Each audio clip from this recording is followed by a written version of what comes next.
नमस्कार साथियों, स्वागत है आप सभी का लक्ष्य अध्ययन में। मैं एडवोकेट रविंद्र कुमार अपने यूट्यूब चैनल में आप सभी का एक बार फिर स्वागत करता हूं। और जो आज का हमारा लेक्चर है, क्योंकि हमने इससे जो पहला लेक्चर दिया था आपको, वो हमने संसद के ऊपर दिया था। ठीक है, संसद के हमने 3 अभिनंग देखे थे, जिसमें हमने लोकसभा और राज्यसभा और तीसरा हमने राष्ट्रपति को पढ़ा था। ठीक है, तो मैंने जो इससे पहले लेक्चर दिया है आपको, उसमें मैंने संसद का पूरा प्रारूप आपको बता दिया है। उसके बाद मैंने आपको बताया था कि जो नेक्स्ट लेक्चर आएगा वो हमारा लोकसभा के ऊपर आएगा। ठीक है, तो आपको करना क्या है, जो भी हमारे भाई साथी कंपटीशन की तैयारी में है, सभी को ये वीडियो शेयर कर देनी है।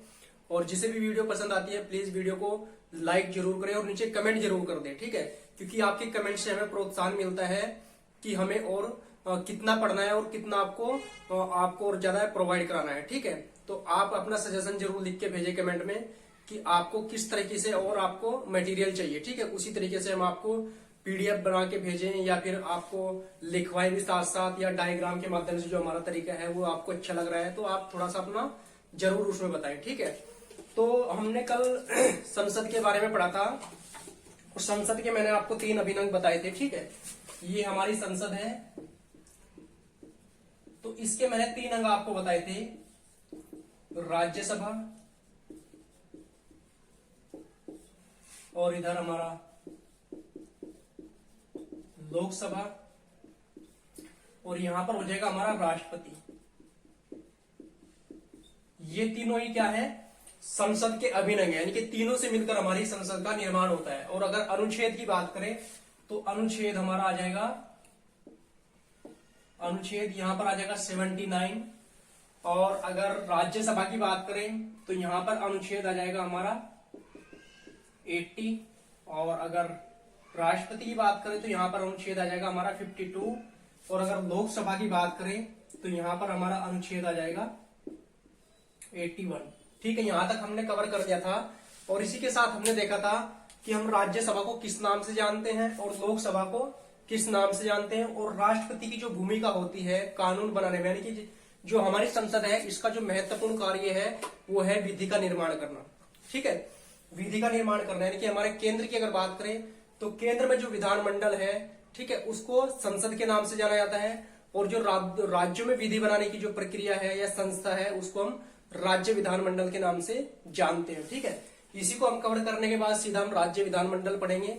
और जो राज्य विधानमंडल में अभिनंग है उनको देखेंगे, एक तरफ विधानसभा को पढ़ेंगे, दूसरी तरफ विधान परिषद को पढ़ेंगे। ठीक है, और उसी के साथ हम राज्यपाल को पढ़ेंगे। ठीक है, लेकिन उससे पहले आज का जो हमारा टॉपिक रहेगा वो रहेगा लोकसभा पे। इससे पहले मैंने जो वीडियो बनाई है आप उसको भी देख लेंगे एक बार। उसमें संसद की जो पूरी पृष्ठभूमि हमने तैयार की है कि किससे मिलकर बनती है, उसी पे बना है।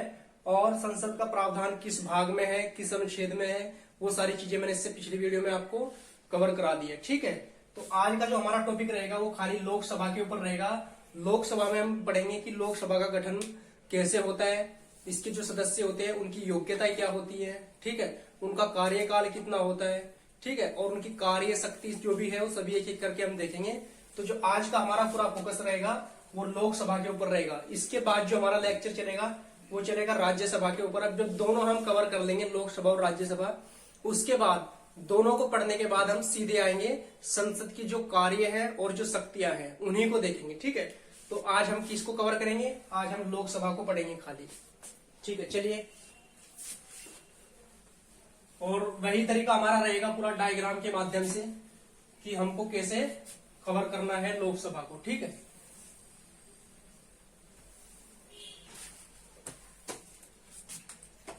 ये हमारी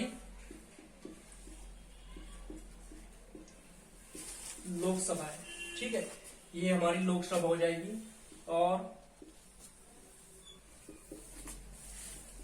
सबसे पहले हम इसका अनुच्छेद भी साथ साथ में लिख देंगे।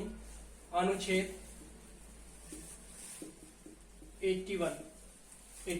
ठीक है, तो सबसे पहले हम लोकसभा के बारे में सामान्य जानकारी लेंगे। सामान्य जानकारी में इसका वही रहेगा कि इसको किस नाम से जाना जाता है, इसका प्रावधान संविधान के किस अनुच्छेद में है, ठीक है, इसके वर्तमान सदस्य कितने हैं, और इसका इसको और किस नाम से जाना जाता है, ये सभी देखेंगे। उसके बाद हम बात करेंगे इसके गठन की।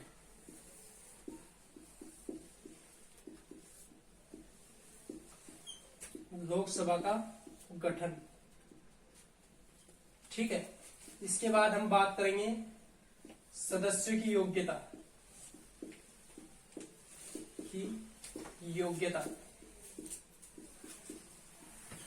ठीक है, यहां तक आपको क्लियर हो गया। इसके जो बात करेंगे, हम बात करेंगे जो सदस्यों की क्या होती है, शपथ होती है, शपथ। और इसके बाद कार्यकाल, ठीक है। तो शपथ से पहले यहां पर एक पॉइंट और हम यहां पर नोट कर लेंगे, वो रहेगा निर्वाचन, ठीक है।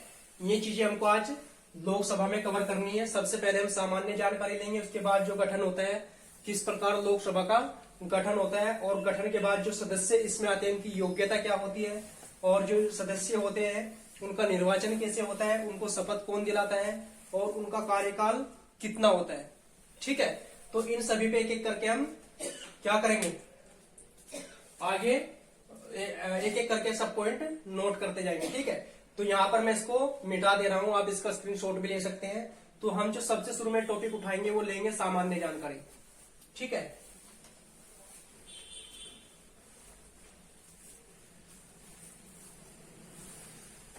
लोकसभा के बारे में सामान्य जानकारी, ठीक है। तो इसमें हम 2-3 पॉइंट हैं वो नोट करेंगे।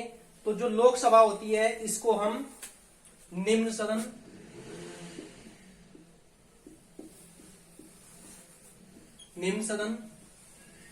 अस्थायी सदन,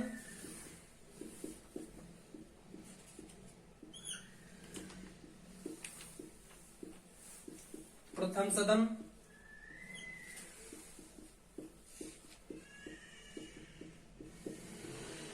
लोकप्रिय सदन, इसको हम 4 नामों से जानते हैं, ठीक है।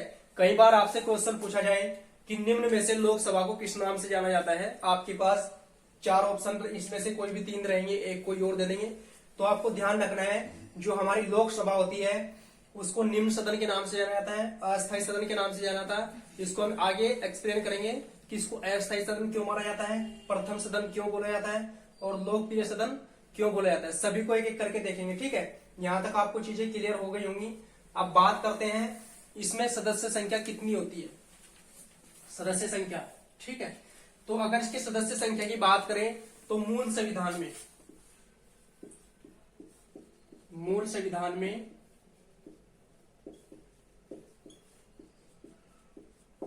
500 संख्या निश्चित थी।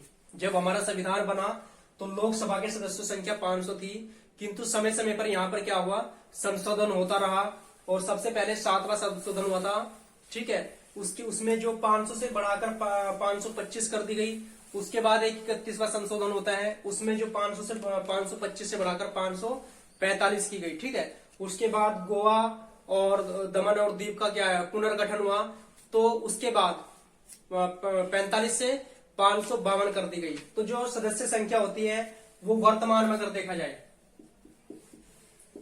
वर्तमान में 552 है। कई बार आपसे पूछा जाए कि मूल संविधान में सदस्य संख्या कितनी थी, 500 थी, और अगर वर्तमान की बात करें तो वर्तमान में 552 हो सकती है अधिकतम, 52 हो सकती है, कितनी अधिकतम संख्या कितनी हो सकती है, 552। लेकिन अगर इसमें भी हमको क्या है, कंफ्यूजन रहता है कई बार कि चुनाव तो 545 पे होता है, ठीक है। तो 545 पे चुनाव हो सकता है, लेकिन अगर इसको बढ़ाया जाए तो अधिकतम कितनी हो सकती है, 552, ठीक है, 552। तो यहां तक आपको बिल्कुल क्लियर हो गया होगा, ठीक है। अब जो ये 552 संख्या है इनको कैसे डिवाइड किया जाता है, ठीक है। तो इसकी जो सदस्य संख्या है अधिकतम 552, और जो वर्तमान में चुनाव होता है, वर्तमान में चुनाव होता है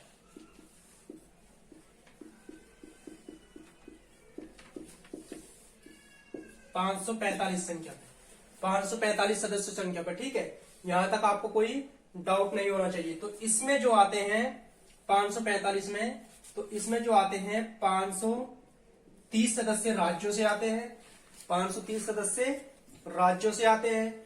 ठीक है, और यहां पर 20 सदस्य कहां से, केंद्र शासित प्रदेश से आते हैं। और यहां पर बात करें 2 सदस्य एंग्लो इंडियन।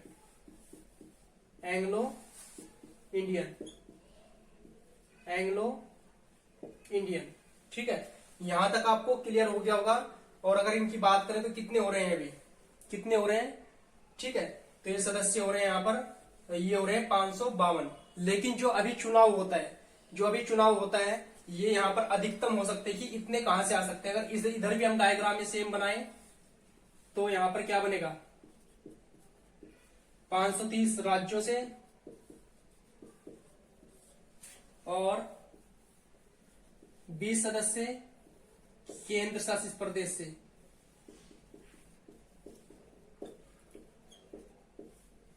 से। ठीक है, और जो 2 सदस्य होते हैं वो एंग्लो इंडियन होते हैं, जिनको राष्ट्रपति द्वारा चुना जाता है, एंग्लो इंडियन।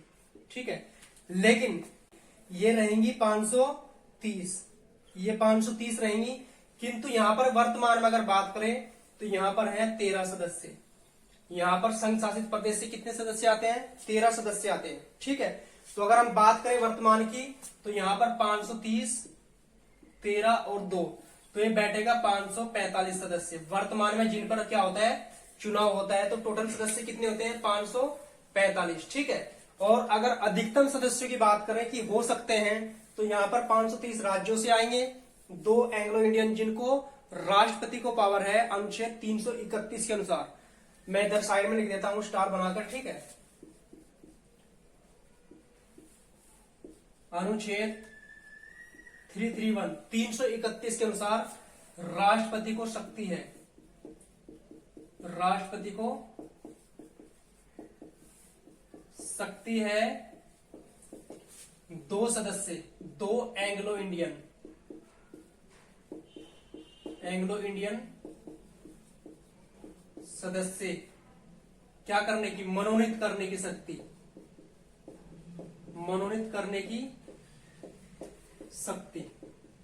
ठीक है, डायरेक्टली आपसे क्वेश्चन पूछ लिया जाएगा कि जो राष्ट्रपति लोकसभा में 2 सदस्यों को नॉमिनेट करता है, मनोनीत करता है, उसकी पावर कहां पर है, कौन से अनुच्छेद में प्रावधान है।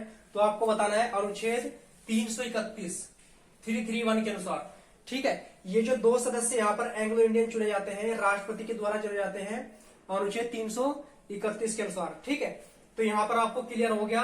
वर्तमान में अगर यहाँ की बात करें तो 545 सदस्य हैं जिन पर क्या होता है, चुनाव होता है। इसमें 13 सदस्य कहां से, केंद्र शासित प्रदेश से आते हैं, 530 सदस्य राज्यों से आते हैं, और जो 2 सदस्य हैं ये कौन होते हैं, एंग्लो इंडियन होते हैं, जिनको राष्ट्रपति मनोनीत करता है कहां पर, लोकसभा में। और अगर अधिकतम संख्या की बात करें तो 530 राज्यों से आएंगे, 2 एंग्लो इंडियन रहेंगे, और जो 20 सदस्य हैं ये केंद्र शासित प्रदेश से आएंगे। ठीक है, तो अगर अधिकतम की पूछे आपसे कितने हो सकते हैं तो 552, और अगर वर्तमान पूछे कि कितने सदस्यों का चुनाव होता है वर्तमान में सदस्य संख्या, तो ये रहेगी 545। ठीक है, यहां तक आपको बिल्कुल कोई डाउट नहीं होगा। इसके बाद करते हैं, बाद हम सदस्यों की जो योग्यताएं होती है उस पर चर्चा करेंगे। फटाफट से देख लेते हैं सदस्यों की योग्यताएं।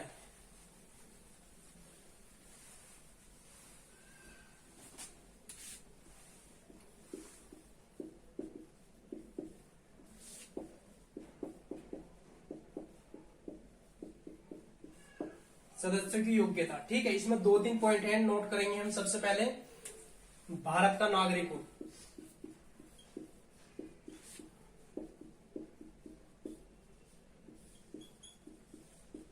ठीक है, नंबर 1 भारत का नागरिक हो। कई बार आपसे पूछा जा सकता है, 3-4 आपको पॉइंट दे दिए जाएंगे और बोलेंगे कि इसमें से योग्यता नहीं है, लोकसभा के सदस्यों की योग्यता नहीं है, तो आपको 3-4 पॉइंट दे दिए जाएंगे, एक उनमें से गलत रहेगा। तो आपको पहचानना है कि जो सदस्यों की योग्यताएं होती है वो क्या होती है। भारत का नागरिक हो, दूसरा 25 वर्ष, ध्यान देना है आपको, लोकसभा के सदस्यों की आयु जो है 25 वर्ष है, 25 वर्ष आयु पूरी कर चुका हो। ठीक है, 2 पॉइंट होंगे। तीसरा यहां पर देखेंगे, किसी लाभ के पद पर ना हो, किसी लाभ के पद पर न हो। ठीक है, 3 पॉइंट हो गए। और चौथा पॉइंट, लास्ट पॉइंट यहां पर रहेगा, संसद द्वारा, संसद द्वारा विधि के विहित हो या विधि के अनुरूप हो। हमारी संसद जो भी सदस्यों के लिए कोई विधि का निर्माण करती हो उसके अनुकूल होना चाहिए, यानी कि उसको फुलफिल करना चाहिए। ठीक है, तो ऐसे सदस्य की योग्यता क्या होती है, सदस्यों की क्या है योग्यता, किसके, लोकसभा के सदस्यों की। ठीक है, अब बात करते हैं इसके निर्वाचन कैसे होता है। जो यहाँ पर सदस्य होते हैं तो इनका निर्वाचन कैसे होता है। ठीक है, ये 3-4 चीजें आपको बिल्कुल क्लियर हो गई होंगी। अब बात करते हैं इनके निर्वाचन की।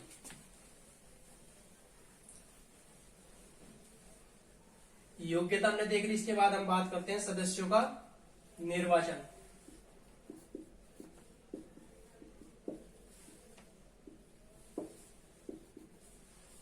सदस्यों का जो निर्वाचन होता है, कई बार आपने देखा होगा जब भी लोकसभा चुनाव होते हैं उसमें डायरेक्ट जनता क्या करती है, मत डालती है। कैसा, वयस्क मताधिकार। और वयस्क मताधिकार की जो आयु निर्धारित की गई है वह की गई है 18 वर्ष। 18 वर्ष, ठीक है, क्योंकि 1989 से पहले हमारी जो मत डालने की आयु थी वो थी 21 वर्ष। 21 वर्ष, ठीक है। किंतु अगर वर्तमान की बात करें तो वर्तमान में 18 वर्ष है, 18 वर्ष। और इसको कब कम किया गया, तो इसको कम किया गया 1989 में 61वां संविधान संशोधन। 61वां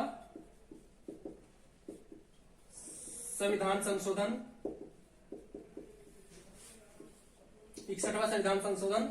1989 में 21 वर्ष थी, जिसको घटाकर कितना किया गया, 18 वर्ष।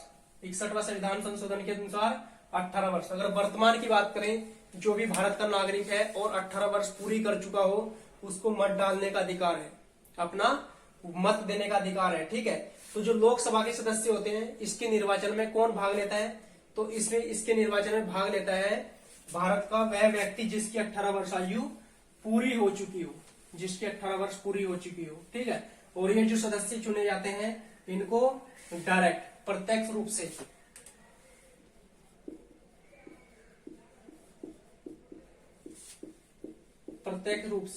प्रत्यक्ष रूप से चुना जाता है।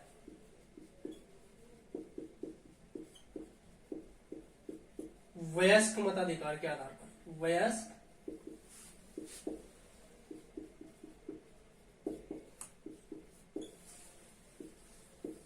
के अनुसार। ठीक है, वयस्क मताधिकार के अनुसार किसको, जो सदस्य होते हैं उनका निर्वाचन प्रत्यक्ष रूप से होता है, कि जनता द्वारा चुने जाते हैं। इसलिए इस सदन को लोकप्रिय सदन भी कहते हैं, क्योंकि जैसे हमारा कोई भी कैंडिडेट रहेगा तो जो भी हमारा पसंदीदा कैंडिडेट है हम उसी को क्या करते हैं, अपना मत देते हैं, अपना वोट डालते हैं उसी के फेवर में। ठीक है, तो इसीलिए जो भी सदन में यानी कि लोकसभा में जो भी सदस्य चुनकर जाते हैं वो कहीं ना कहीं जनता के लोकप्रिय सदस्य होते हैं। हमारे क्या होते हैं, हमारे लोकप्रिय सदस्य, जो हमें प्रिय होगा हम उसी को अपना मत देते हैं। इसीलिए इस सदन को आपको ध्यान रखना है, लोकप्रिय सदन भी कहा जाता है। ठीक है, यहां तक आपको क्लियर हो गया होगा। अब जो शपथ की बात होती है,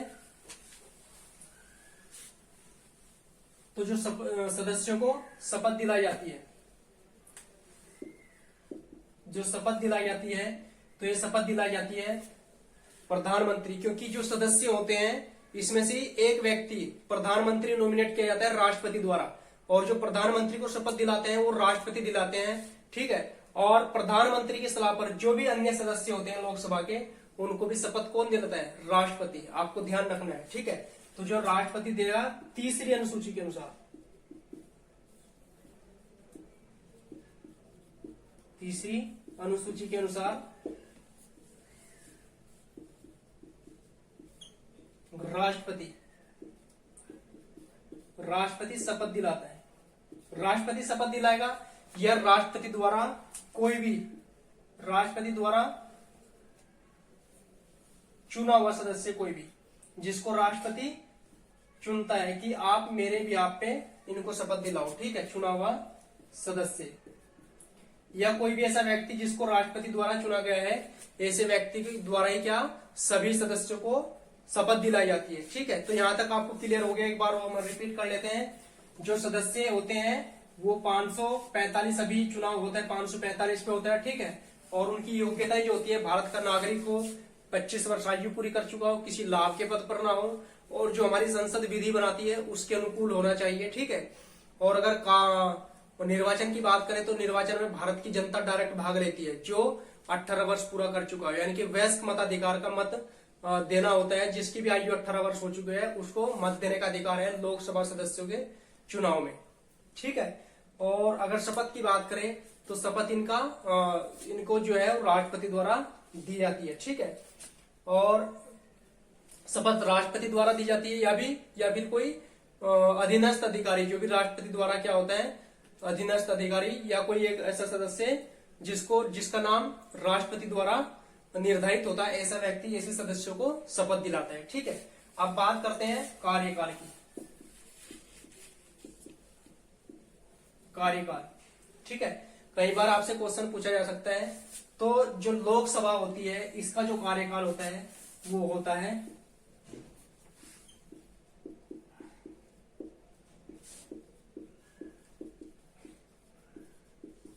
प्रथम बैठक से 5 वर्ष। कितना कार्यकाल होता है?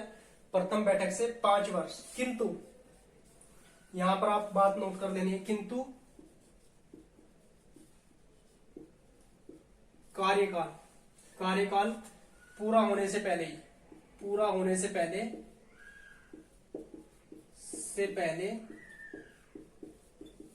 राष्ट्रपति द्वारा विघटित की जा सकती है।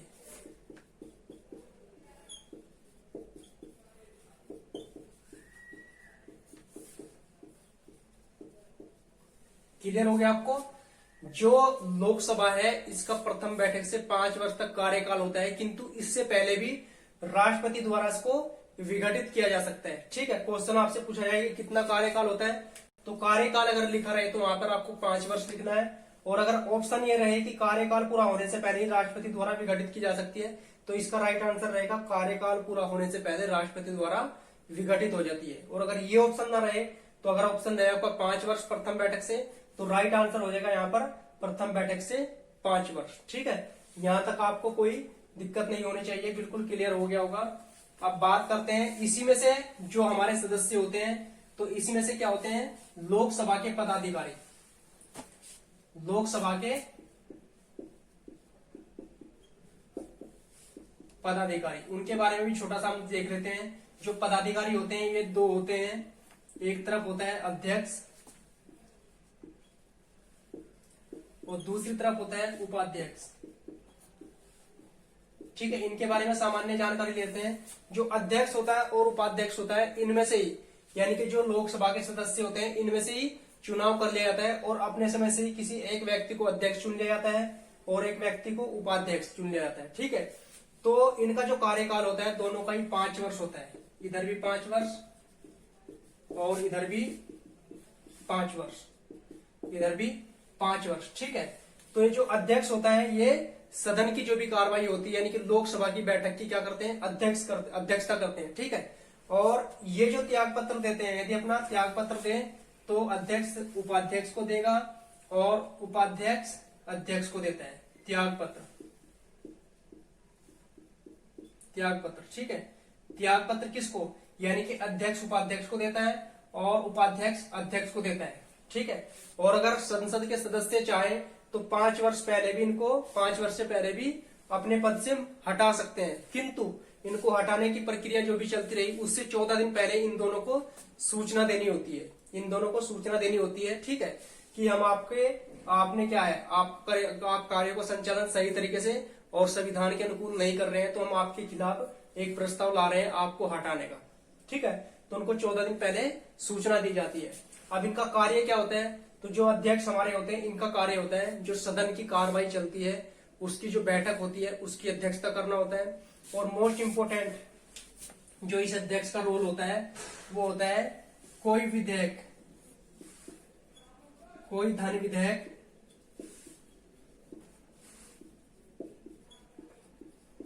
है या नहीं, कोई विधेयक धन विधेयक है या नहीं, इसका अंतिम फैसला, इसका अंतिम निर्णय, इसका अंतिम निर्णय किसका होगा? लोकसभा अध्यक्ष का। लोकसभा अध्यक्ष का होता है, यानी कि कोई भी विधेयक धन विधेयक है या नहीं, इसका अंतिम निर्णय लोकसभा अध्यक्ष का होता है। ठीक है, और इसकी अनुपस्थिति में कार्य हमारे उपाध्यक्ष करता है। ठीक है, इसलिए एक पद इधर से उपाध्यक्ष का बना दिएगा। तीसरी चीज, जो सदन की कार्रवाई चलती है उसमें शांति व्यवस्था बनाए रखना। ठीक है, और कोई भी क्या होता है, जब कोई व्यक्ति यानी कि कोई मंत्री या कोई सदस्य अभद्रता फैलाता है या कोई अशांति फैलाता है, उसकी जो सदस्यता है उसको निरस्त करने का भी अधिकार किसको? हमारे लोकसभा अध्यक्ष को होता है। ठीक है, तो ये हमारा आज का छोटा सा टॉपिक था। मैं एक बार आपको रिपीट करा देता हूं कि जो इसका प्रावधान है वो भारतीय संविधान के अनुच्छेद 81 में है कि जो हमारी क्या होगी लोकसभा होगी, इसको संसद का अभिन्न अंग माना गया है। ठीक है, और इसके जो सदस्य होते हैं, वर्तमान में जो चुनाव होता है 545 सदस्यों को होता है। उनकी जो योग्यता की बात करें तो योग्यता उनकी भारत का नागरिक होना चाहिए और 25 वर्ष आयु पूरी कर चुका हो और किसी लाभ के पद पर ना हो और जो संसद द्वारा विधि बनाई गई हो उसके अनुकूल उनको फुलफिल करता हो। ठीक है, उसका निर्वाचन की बात करें तो भारत का प्रत्येक वयस्क मताधिकार का अधिकार है, यानी कि जिसकी आयु 18 वर्ष हो गई है वह लोकसभा में क्या जो चुनाव होता है लोकसभा सदस्यों का उसमें भाग ले सकता है। ठीक है, शपथ की बात करें तो राष्ट्रपति या राष्ट्रपति द्वारा कोई भी नामित सदस्य होता है वही उनको शपथ दिलाता है। ठीक है, और कार्यकाल की बात करें तो लोकसभा का कार्यकाल प्रथम बैठक से 5 वर्ष होता है, किंतु उससे पहले भी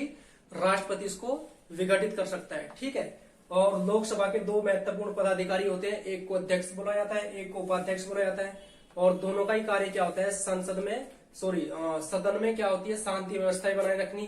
दूसरा, कोई विधेयक धन विधेयक है या नहीं, इसका अंतिम फैसला अध्यक्ष का होता है। और यदि अध्यक्ष को त्याग पत्र देना होता है उपाध्यक्ष को देता है, उपाध्यक्ष को त्याग पत्र देना होता है तो अध्यक्ष को देता है। और समय से पहले भी यदि इनको यानी कि दोनों का कार्यकाल 5 वर्ष होता है और अगर समय से पहले भी इनको पद से हटाना हो तो जो सदस्य होते हैं यही इनको पद से हटा सकते हैं। ठीक है, और किंतु पद से हटाने से पहले इनको 14 दिन पूर्व सूचना देनी होती है। ठीक है, तो ये हमारा छोटा सा टॉपिक था लोकसभा का। इसके बाद जो हमारा नेक्स्ट लेक्चर रहेगा वो रहेगा राज्यसभा के ऊपर, और जब हम दोनों को कवर करेंगे यानी कि लोकसभा राज्यसभा, तो उसके बाद जो हम संसद की शक्तियां होती हैं और कार्य होते हैं उनको एक अलग से पढ़ेंगे। ठीक है, लेकिन इसके साथ साथ हम अलग से किसको, जो लोकसभा की शक्तियां हैं, क्योंकि लोकसभा की खुद की भी तो कुछ शक्तियां होंगी, उन शक्तियों को भी देखेंगे, क्योंकि इसको भी विधायी शक्तियां हैं, प्रशासनिक शक्तियां दी गई हैं और कार्यकारी शक्ति दी गई है, संवैधानिक शक्तियां दी गई है, सभी शक्तियों को हम देखेंगे। ठीक है, तो लोग राज्यसभा कवर करने से पहले एक हमारा 15 से 20 मिनट का लेक्चर रहेगा जो आज हमने लोकसभा पढ़ी है इसकी शक्तियों के बारे में। ठीक है, तो आपको क्या करना है, वीडियो को ज्यादा शेयर करना है और लाइक करना है और कमेंट जरूर कर देना है कि आपको वीडियो कैसी लग रही है, जो हमारा लेक्चर चल रहा है ये आपको कैसा लग रहा है। ठीक है, इसमें कुछ और सुधार की जरूरत है तो अपना सजेशन आपको बिल्कुल जरूर लिख देना है कमेंट बॉक्स में, और ज्यादा से ज्यादा इसको शेयर करना है ताकि इसका लाभ ज्यादा से ज्यादा लोगों तक पहुंच सके। ठीक है, तो जो नेक्स्ट लेक्चर रहेगा हमारा वो रहेगा लोकसभा की जो कार्य होते हैं और जो शक्तियां इसको प्राप्त हैं, उसी पे हम आगे 15 से 20 मिनट का लेक्चर है इसको कवर करेंगे। उसके बाद जो लेक्चर रहेगा वो रहेगा राज्यसभा के ऊपर, और राज्यसभा के एक हम पृष्ठभूमि तैयार करने के बाद उसकी कार्य और शक्तियां पढ़ेंगे, और जब दोनों को हम कवर कर लेंगे तो उसके बाद जो संसद की कार्य और शक्तियां रहेंगी उस पर हम पूरा लेक्चर कवर करेंगे। ठीक है, तो जुड़े रहना है आपको लक्ष्य अध्ययन के साथ और वीडियो को शेयर भी करते रहना है। ठीक है, मिलते हैं नेक्स्ट वीडियो में, तब तक आप सभी अपना ध्यान रखिए। धन्यवाद।